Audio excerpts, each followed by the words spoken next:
The forest that borders southern Oregon has always been different, older, quieter, and darker than it has any right to be. When fog rolls down from the Cascades, it clings to the ground like a shroud, swallowing sound and shadow alike. Locals have long warned travelers not to stray beyond the timberline after sunset, not because of wolves or bears, but because of something else, something human that forgot how to be. The first clue came in 1957, when a group of loggers stumbled upon a clearing that wasn't on any of their maps. The trees there grew in perfect symmetry, their trunks forming an eerie circle around the remains of a cabin. Its walls were collapsed, its chimney split open like a wound, yet inside, everything remained untouched by time: a cradle, a rocking chair, and a photograph framed in decaying wood. The picture showed a man and a woman standing side by side in wedding attire, their faces identical down to the faint scar on the right cheek. When investigators traced the name Crowe carved into the beams, an old story resurfaced, one that the nearby town of Fair Hollow had tried to forget. A story of twin children who vanished after their parents' deaths, only to return years later as ghosts of flesh and bone. People spoke of them as if they were cursed, bound to one another by something deeper than blood. No one knew what became of the Crowe twins, or how they had survived alone in the wilderness. But the graves found around that cabin, 7 of them, arranged like spokes around a wheel, told a story the town refused to read aloud. It was not just a love forbidden by law or faith. It was an experiment in human inheritance, a dynasty built on reflection, symmetry, and silence. And though the last cabin wall had fallen long ago, locals say the woods still echo with the same quiet lullaby that once drifted from the Crowe homestead, a tune sung by 2 voices that were never meant to be separate. In 1957, when a team of loggers ventured deep into Oregon's thick backwoods in search of new territory for expansion, they stumbled upon a discovery that would unsettle the entire region for decades to come. The forest was dense and unnervingly quiet, its towering pines forming a canopy that allowed little light to pierce through. Chainsaws had been roaring all morning, but as they advanced, the sound began to fade unnaturally, as though the trees themselves were swallowing it whole. Then, almost by accident, one of the men spotted an opening, a clearing so precise and circular it seemed designed by hand rather than nature. The air inside it felt heavier, colder, carrying an earthy scent of decay mixed with something sweet, almost chemical, that no one could quite identify. At the center of the clearing stood the remains of a small wooden structure, barely more than a skeleton of beams and rotted panels. The logs that formed its base were covered in moss and strange fungal growths, but the shape was unmistakable: it was a house. Or rather, what had once been a home. As the loggers approached, they noticed the ground was uneven, marked by small, rectangular mounds that looked disturbingly deliberate. One of the men, a veteran of the trade named Samuel Kearns, muttered that they resembled graves, though no one dared confirm it aloud. The deeper they explored, the clearer it became that this place had not seen human presence in decades, and yet, something about it felt freshly disturbed, as if whoever had lived there had only just left. Inside the collapsed cabin, a single windowpane remained intact, miraculously unbroken despite years of exposure. Beneath it, they found remnants of a crude table, rusted utensils, and a rocking chair frozen mid-motion, its curved base embedded in the dirt floor. Then came the discovery that turned the quiet curiosity into dread: a framed photograph, still visible through a fogged layer of glass. The picture showed a man and woman standing side by side in formal clothing, their posture stiff and ceremonial. But what drew every eye was the impossible detail that made them recoil. The man and woman were identical. Their faces, down to the shape of the jaw and the faint scar cutting through the right eyebrow, were mirror images. Someone whispered that they must have been twins, but even that explanation failed to calm the sense of unease creeping up their spines. When the loggers reported the find to local authorities, few believed them at first. But when investigators arrived days later and confirmed the graves, the photograph, and the strange geometry of the clearing, the whispers began: rumors of an old family that had vanished half a century earlier, and a tale the forest had tried to bury but never could. When investigators entered the decaying cabin discovered by the loggers, they found a haunting collection of artifacts that seemed frozen in time, as though the inhabitants had simply vanished one day without warning. Among the dustcoat relics, rusted lanterns, tattered quilts, a cradle half swallowed by the earth, were several old photographs that seemed to tell a story no one could fully comprehend. The first photograph had already been found by the loggers, a man and a woman standing side by side, dressed in outdated wedding attire, their faces identical.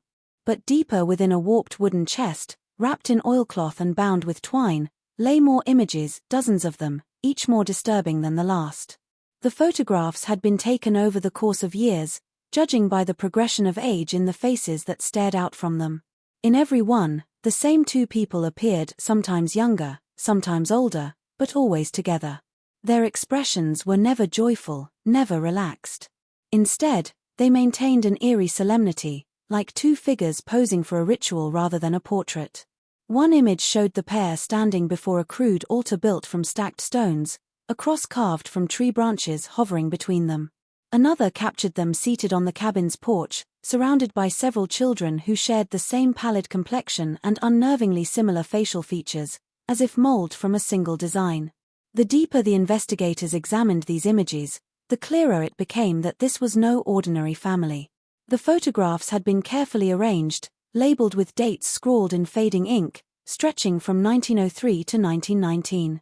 Yet not a single outsider appeared in any frame, no friends, no neighbors, no visitors. It was as if the couple and their offspring had lived in complete isolation, their entire existence documented solely within the confines of this eerie collection. In one of the later photographs, the woman's face looked thinner, her eyes hollow, while the man's arm draped around her shoulders with unsettling possessiveness. The children behind them seemed arranged in symmetrical pairs, their expressions blank, their bodies stiff. One particular photo stood out, a close-up of the twins holding hands before the altar, both wearing rings that seemed to have been forged from the same piece of metal. The faint script at the bottom read E and E Crowe, 1903, confirming what local rumors had long whispered but no one had dared to believe. These were the Crowe twins, the same siblings who had disappeared from Fair Hollow decades earlier after the tragic death of their parents. The photographs, once hidden from the world, had survived as silent witnesses to their forbidden union and the strange dynasty that had followed. Each image seemed less like a memory and more like a warning, a record of a lineage that defied both morality and nature, preserved in haunting stillness deep within the Oregon woods. As word of the photographs spread through Fair Hollow, the nearby town that had long lived in uneasy coexistence with the surrounding forest, old memories began to resurface, whispers that had once been dismissed as folklore suddenly seemed rooted in truth. Elderly residents spoke in hushed tones about the Crowe family, pioneers who had settled near the edge of the woods in the late 1800s. Elias and Eliza Crowe had been born to Henry and Margaret Crowe in 1885, twin children said to have shared a bond so strong that even as infants, one could not sleep without the other's heartbeat near. The family was quiet, reclusive, and deeply religious in their own way, though their beliefs often strayed into strange territory. Neighbors claimed Henry Crowe had grown obsessed with purity of faith, of blood, of lineage, and raised his children under strict, isolating rules. Then came the winter of 1898, the year the Crowe parents died. Their deaths were never fully explained. Some said it was illness, others whispered about poison. What was certain is that after their burial, the twins, barely 13 years old, vanished without a trace. The Crowe homestead was abandoned, left to rot beneath the pine needles and moss. Search parties scoured the woods for weeks but found nothing except a single small shoe near a riverbank and a child's doll missing its head. When the search was called off, Fair Hollow simply folded the tragedy into its growing collection of dark tales, the kind that parents used to keep children from wandering too far into the trees. But the twins were not forgotten. In the years that followed, hunters and trappers claimed to see strange figures moving silently through the forest, two shapes always together, always watching. Livestock would go missing, and crude symbols would appear carved into tree trunks near the town's outskirts, usually pairs of circles intersecting like eyes. Some swore they heard voices echoing at night, calling out in perfect unison, as if two throats shared one breath. The older townsfolk warned against responding to those voices, saying they belonged to the mirror children, a phrase that became almost mythic. By the time the 1900s arrived, the Crowe twins had become a ghost story. But as the evidence uncovered in the cabin began to circulate, those haunting photographs labeled E and E Crowe, people realized that the legend had been real all along. The twins had not only survived in the wilderness but had built an entire life hidden from civilization. The rumors of their strange connection and their disappearance were no longer mere superstition, they were the prelude to something far darker, a secret that had taken root beneath the trees and thrived in silence for generations. The diaries found within the remnants of the Crowe cabin shed light on one of the most unsettling truths ever uncovered in Oregon's backwoods. Bound in worn leather and written in precise, elegant handwriting, the journals chronicled the secret lives of Elias and Eliza Crowe after their disappearance. The first entries dated back to 1901, 2 years after they had vanished from Fair Hollow, and revealed that the twins had survived by building a modest cabin from the remnants of their parents' old property. They described the early years as harsh but peaceful, sustained by hunting, gathering, and an almost religious devotion to one another.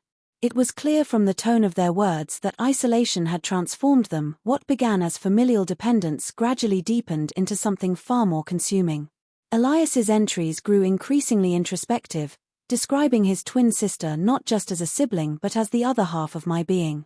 He wrote that the world had tried to separate them, but that in solitude, they had found divine justification for their unity. Eliza's writing, tender at first, soon echoed his sentiments, claiming that two souls born from one body must remain one to preserve the circle. There were references to visions and dreams, voices in the woods that whispered about the law of symmetry, instructing them to unite completely in body and spirit. By 1903, the tone of the diary shifted from spiritual to ceremonial. That year's entries documented their marriage in chilling detail, conducted in secret beneath the canopy of trees, witnessed only by the forest itself. The ritual was crude yet deliberate. Elias described carving rings from a single strip of melted silver, declaring them unbreakable, bound by reflection. They took vows before an altar of stone, sealing their union not in the eyes of man, but in what they called the sightless gaze of creation. Afterward, Eliza wrote of feeling at peace, as though they had fulfilled a prophecy meant only for them. In her words, the act was not sin but sanctity, the perfection of twinhood elevated to divine design. The diaries hinted that after their union, they believed themselves chosen to rebuild humanity in its purest form, untouched by what Elias referred to as the corruption of divided blood. It was not love that bound them now, but ideology, a belief that their mirrored existence was proof of some higher order. The entries ended abruptly in 1905, replaced by records of childbirth, illness, and cryptic symbols. From then on, their writings became harder to decipher, blending scripture, madness, and devotion into something neither rational nor entirely human, marking the moment their forbidden union gave birth to a dynasty that would remain hidden for generations. As the years passed, the diaries and photographs revealed that Elias and Eliza Crowe had succeeded in building more than just a secluded life. They had created a bloodline that defied both morality and biology. The earliest references to their children appeared around 1904, with Eliza writing of the first child born under the perfect moon. Her tone carried reverence rather than maternal warmth, describing the infant not as a son or daughter but as a continuation of the symmetry. Over the next 2 decades, she recorded the births of several more children, though the exact number was uncertain because some entries were crossed out or faded, replaced by cryptic notations and strange circular symbols. What was clear, however, was that the children all bore an uncanny resemblance to one another and to their parents, pale skin that almost glowed under moonlight, hair so light it bordered on silver, and eyes described as reflective, as though they caught and returned light unnaturally. Locals who ventured too close to the Crowe territory in the early 1910s began to tell stories of encountering silent figures at dusk, children with identical faces peering through the trees. One trapper claimed he saw a small group of them standing at the edge of the clearing, watching him without blinking. When he called out, they vanished into the fog as if absorbed by it. The tales were often dismissed as superstition, yet the consistency of the descriptions, pale faces, mirrored features, emotionless stares, made the stories linger in uneasy conversation around Fair Hollow. Elias, in his later writings, referred to his offspring as the 12 reflections, suggesting that their purpose extended beyond mere survival. He spoke of breeding purity through balance and warned against introducing distortion, which appeared to mean contact with outsiders. The Crowe children were taught to see themselves not as individuals but as fragments of a greater design. They worked in silence, moved in pairs, and slept in symmetrical formations. To them, the world outside the woods was diseased, tainted by what their father called broken lineage. Those few who stumbled upon the Crow settlement described an atmosphere of eerie order. Even the layout of their dwellings and graves followed strict geometric alignment, as though symmetry itself had become their faith. The children, now grown, continued their parents' strange devotion, taking partners only from among their own kin to preserve the divine mirror. It was through this grim philosophy that the Crow dynasty took shape generation after generation, bound by blood, reflection, and secrecy. What began as an act of isolation had become an entire lineage born from defiance, a self-contained world that existed beyond the reach of law, science, or morality, hidden deep within the Oregon woods. Within the confines of the Crow settlement, Elias Crowe's control over his growing family evolved into a doctrine, one that blurred the lines between faith, fear, and obsession.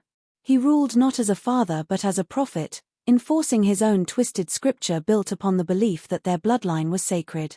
The diaries recovered from later generations described a life of rigid isolation, where every aspect of existence revolved around symmetry and devotion to the reflection.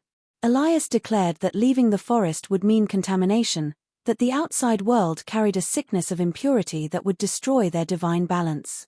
The children grew up never knowing any other reality, their days structured by ritual and repetition. Mornings began with prayer facing the rising sun, evenings ended with chants before the mirror altar, a crude wooden structure carved with twin faces fused at the crown.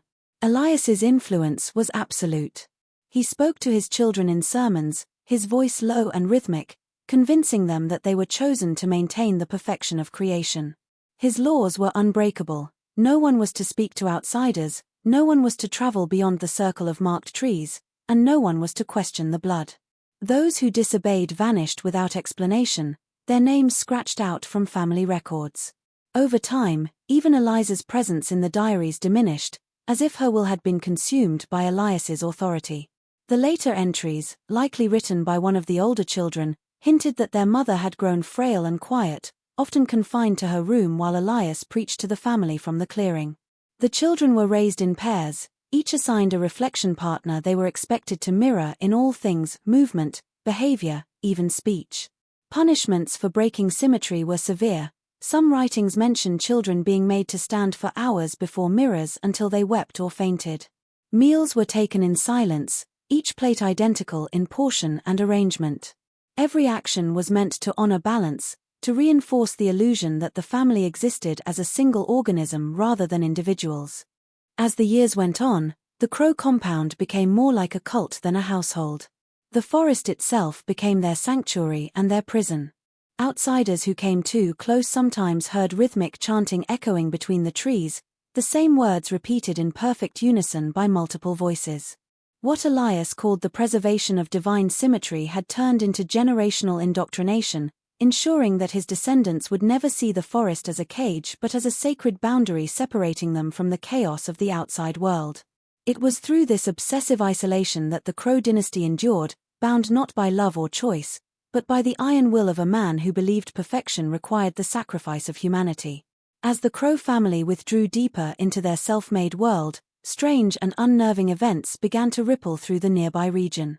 By the late 1910s, rumors of disappearances near the forest's edge had become common talk in Fair Hollow and the logging camps beyond it. Trappers, drifters, and even a few homesteaders who wandered too far into the woods simply vanished, leaving behind campsites still smoldering and tools left where they fell. Locals began calling that stretch of land the Mirror Woods, a name born from sightings of glimmers between the trees, reflections that shouldn't have existed in a place where no light could reach. Some said it was swamp gas, others swore they saw faces in the reflections, pale and watching from beneath the underbrush. At night, a strange luminescence was often reported hovering above the tree line, a bluish-white glow that flickered like lanterns carried by unseen hands. Hunters who followed the lights said they always ended up walking in circles, returning to the same spot again and again, no matter how far they thought they'd gone. A few claimed to hear voices calling from within the fog, soft and almost musical, speaking in pairs of tones that harmonized unnaturally well. One miner described it as two people speaking the same words at the exact same moment, though he never could recall what those words were. When authorities finally investigated, They found little evidence beyond abandoned tools and boot prints that stopped abruptly at the edge of the Crowe property. The sheriff at the time, a man named Hollis Merrin, wrote in his final report that the forest felt wrong, that it carried a stillness that hums, like something alive but holding its breath. He and his deputies refused to go deeper after dusk, and by winter, the search efforts were abandoned altogether. The town began to avoid the woods entirely, setting an unspoken boundary no one dared to cross. Unbeknownst to them, Elias Crowe's family continued their rituals within that forbidden land. The lights that people saw flickering in the trees were not ghostly lanterns but torches carried during the Crowe ceremonies, part of their nocturnal prayers to the reflection. The voices that echoed through the fog were chants from their gatherings, spoken in perfect synchrony by dozens of descendants who had never known the outside world. Over time, nature itself seemed to conspire with them, the dense canopy muffling sound, the mist concealing their movement, the isolation feeding the myth. To the people of Fair Hollow, the woods became a place where men disappeared and where whispers lingered too long, a cursed boundary that marked the invisible line between the world of the living and the eerie dominion of the Crowe bloodline. In 1928, the fragile order within the Crowe compound began to fracture when one of the younger members of the family, believed to be a girl of about 16, attempted to escape. Her name was never recorded in any official document, but fragments of a torn diary found decades later refer to her only as Elle. Unlike her siblings, Elle questioned the endless repetition of their lives. She wrote about dreams of places beyond the forest, of colors she had never seen, and of a world where people did not all share the same face. In her final entries, her writing grew desperate, describing the suffocating quiet of the compound, the eyes that always seemed to follow her, and her growing belief that Elias's teachings were not sacred truth but something monstrous. She claimed that the faces that look like mine but aren't mine haunted her sleep, their smiles frozen, their words spoken in unison even when their lips did not move. The escape was said to have taken place on a fog-heavy night in early autumn. According to later testimony from trappers who found torn fabric snagged on the barbed perimeter of the Crowe clearing, Elle had fled through the trees barefoot, guided only by the moonlight. The family, realizing her absence, began to chant through the forest, calling her name in two tones, a haunting echo that made it sound as if the forest itself were pursuing her. She made it as far as the river that bordered the Crowe land, where a small bundle was later found containing a notebook, a cracked mirror shard, and a lock of pale hair tied with string. The notebook held her final message, scrawled unevenly across the last page: "They want me to look like them, to think like them, until there is nothing left of me that is mine." After that night, no trace of her was ever found. Some said she drowned in the river, others believed the family found her and erased her existence entirely, burying her among the concentric graves that surrounded their compound. The Crowes never spoke of her again. Elias's descendants continued to enforce his doctrine with renewed severity, treating her defiance as a curse brought upon the bloodline. Yet, in the years that followed, travelers reported seeing a pale figure wandering near the water, her face obscured by hair, her reflection rippling on the surface as if searching for something she had lost. Whether she survived or became another part of the legend, her attempted escape became the first and only sign that the Crowe dynasty was not as unbreakable as Elias had believed, that even within their mirror world, one reflection had dared to shatter. Decades after the last confirmed sighting of the Crowe family, the forest reclaimed what remained of their domain, swallowing the cabins, graves, and paths beneath moss and roots. By the 1950s, the dynasty had faded into myth, a ghost story told in Fair Hollow to frighten children or amuse drifters. But in 1957, a small archaeological team, initially hired to survey the land for a proposed logging route, uncovered something that would turn that old legend into a tangible nightmare. While clearing brush near the center of the abandoned settlement, one of the workers' shovels struck wood, not stone. Beneath a shallow layer of soil lay a rotted coffin, and within it, bones arranged with unnatural precision. Each limb mirrored the other perfectly, as if the body had been posed deliberately. Further excavation revealed more coffins, not in a straight line as typical family plots would be, but in a perfect circular pattern around a central object protruding slightly from the earth.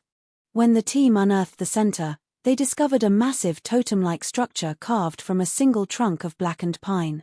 Its surface was covered in deep engravings, symbols of twin faces joined at the temple, eyes open and blank, mouths closed as if holding a secret. Around the totem's base, the soil was darker, richer, almost oily, and mixed with small fragments of bone too delicate to belong to animals. Counting the graves proved difficult. The pattern expanded outward in multiple concentric circles, each one containing between 6 and 12 burial sites. Estimates suggested at least 50 individuals, possibly spanning several generations, all interred in symmetrical formation. The lead archaeologist, Dr. Warren Phelps, wrote in his report that the arrangement seemed to represent a family hierarchy structured not by lineage but by reflection, where every grave directly mirrored another on the opposite side. The eerie perfection of the design defied randomness. It was ritualistic. Each coffin contained a pair of rings, fused together by corrosion, and most skulls displayed similar facial proportions, almost indistinguishable from one another. DNA analysis decades later confirmed what many had already feared: the remains were of direct relation, all descending from a single ancestral pair. What unsettled the excavation team most was that some of the graves appeared far more recent than others. One coffin, dated by its nails and materials, was estimated to have been buried as late as the 1940s, long after the Crowes were believed to have died out. That revelation suggested that the dynasty had persisted far longer than anyone imagined, continuing their secret rituals in silence while the outside world forgot them. Even after the site was sealed, locals swore that at night, faint light still flickered between the trees, circling the place where those graves lay, as if the reflections of the dead refused to fade completely into the soil. When the remains from the Crowe burial site were finally analyzed in the years following their discovery, the results defied both scientific logic and moral comprehension. Forensic specialists initially assumed that generations of inbreeding would have caused catastrophic genetic collapse, severe deformities, stillbirths, and unviable offspring. Yet what they found contradicted every expectation. Despite decades, perhaps even a century, of closed genetic breeding, the Crowe bloodline appeared disturbingly stable. The skeletons showed only minimal signs of congenital defects, and some even displayed enhanced bone density and symmetrical structure that bordered on unnatural. The phenomenon baffled researchers and reignited local fascination with the family's legend. How could such prolonged isolation produce not decay, but preservation? DNA sequencing revealed something even more troubling. Across multiple generations, the genetic markers showed extreme similarity, more than any normal family line could sustain, yet the sequences had not degraded as expected. Certain strands seemed to self-correct, replicating almost identically as if the genetic material were striving to maintain equilibrium. Scientists described it as an unusual pattern of genomic stabilization, but locals whispered it was something else entirely, the manifestation of Elias Crowe's so-called divine symmetry. It was as if the family's obsession with reflection and purity had somehow seeped into their biology, shaping them at a cellular level. The records also indicated that the later generations had continued to reproduce into the mid-20th century. Traces of more recent DNA, fresh compared to the older samples, suggested descendants still existed, perhaps even beyond the forest.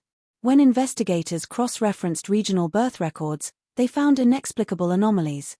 Children born in small Oregon towns bearing no known parents, all with unusually pale complexions, mirrored facial features, and a tendency toward identical twin births. The possibility that members of the Crowe bloodline had escaped or integrated into nearby communities sparked a quiet panic. Officially, the investigation was closed in the early 1960s, the site declared off-limits and sealed under government supervision. But those who worked on the case claimed the forest never truly returned to silence. Hunters still reported hearing twin voices echoing through the trees, speaking softly in unison. At times, the flicker of a lantern would appear deep in the woods, only to vanish when approached. Some said it was nothing more than superstition clinging to tragedy, yet others believed the Crowe legacy had survived not through myth, but through flesh.